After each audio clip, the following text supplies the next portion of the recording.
Dear PBBM, ngayong araw, January 17, 2023, dumalo po kayo sa isang welcome lunch na pinanganahan ng Philippine Economic Development Cabinet Cluster sa unang araw ng World Economic Forum dyan sa Davos, Switzerland. Sa inyong inaugural na pakikilahok sa WEF, kayo po ay nakatakdang isagawa ang makabuluhang mga meeting para sa ating ekonomiya at pati na rin para isulong ang bansa bilang isang nangunguna at driver sa paglago ng ekonomiya para sa pag-open ng bansa para sa mga negosyo at handang umakma sa rehiyon at pandaigdigang kalakalan. Kasama na rin dyan ang mga plano na para sa dayuhang mamumuhunan dito sa ating bansa at mga Philippine-based na mga negosyo.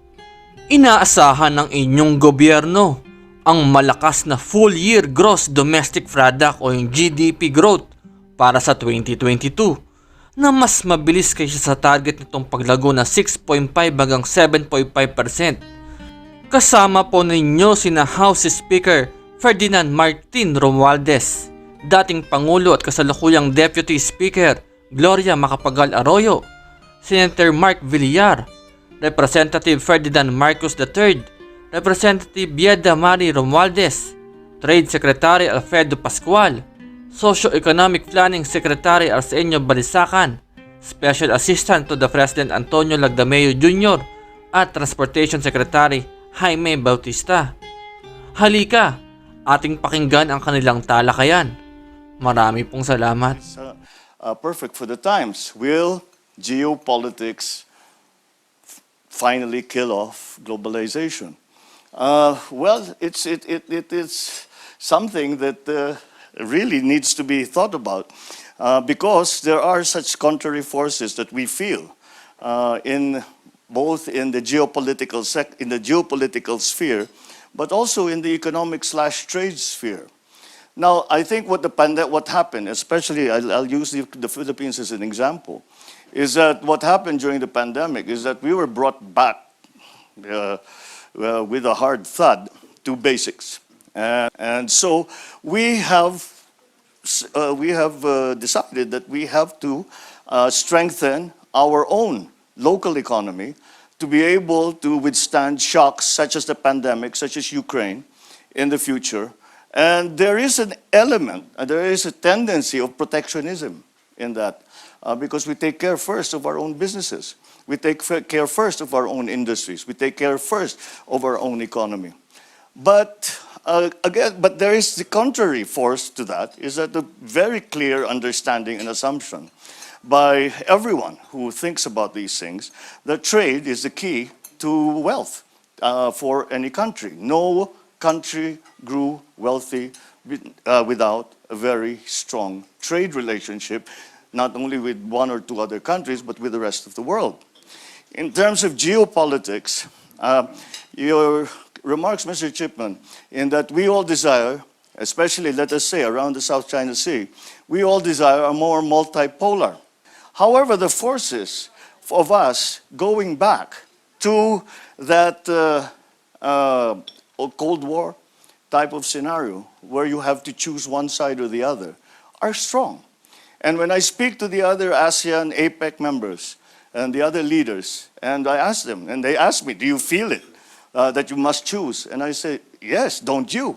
And unanimously, they say yes. So the multilateralism that ASEAN, what we call the ASEAN centrality, that has become a very important concept. I think we are determined as a group in ASEAN and in the Indo-Pacific, those around the Indo-Pacific, despite all of this conflict, we are determined to stay away from that. And simply because we are anchored in the idea that the future of the Indo-Pacific, the future of Asia-Pacific, for example, cannot be determined by anyone but the countries of the Asia-Pacific. And that removes us immediately from that idea that you must choose.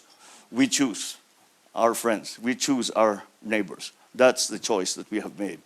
And so, although because of these crises, the pandemic, the Ukraine situation, because of these crises, there have been tendencies, as I said, towards nationalism, towards closing borders, towards protectionism. But I think that technology has taken us too far. We cannot go back. And both the global arena and in terms of politics, the geopolitics of it, and in terms of the economy, the global economy, it is now conceptually impossible to even think that we could have a non-global economy, that we will return to what we were 200 years ago, 100 years ago. That simply is not going to happen. And so although we have, I think, we've hit a very big bump on the road, several big bumps on the road, I think the tendency after a while, after things have settled, after countries such as the Philippines have put in place the elements of policy, the elements of legislation that are necessary to be able to adjust to what is the new coming economy. Once that is in place, I think that globalization will start.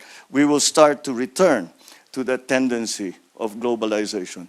I really would love to discuss this further with you because it's a terribly interesting subject. It is critical to the future of our planning. So thank you very much again for those for sharing those thoughts with us. So thank you all very much for coming to this lunch. As I said, it's been a very productive one, and I look forward now to the formal opening of the forum so that we can go further into these subjects that are very, very important to all of us. Thank you very much. Good afternoon.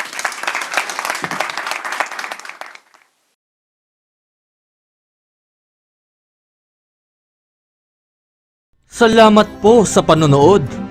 Kung bago ka lang po sa aking channel, please subscribe para mas dumami pa po tayong updated sa ginagawa ng ating Pangulo na walang humpay na nagtatrabaho para sa ating bansang sinilangan. Mabuhay ang Pilipinas!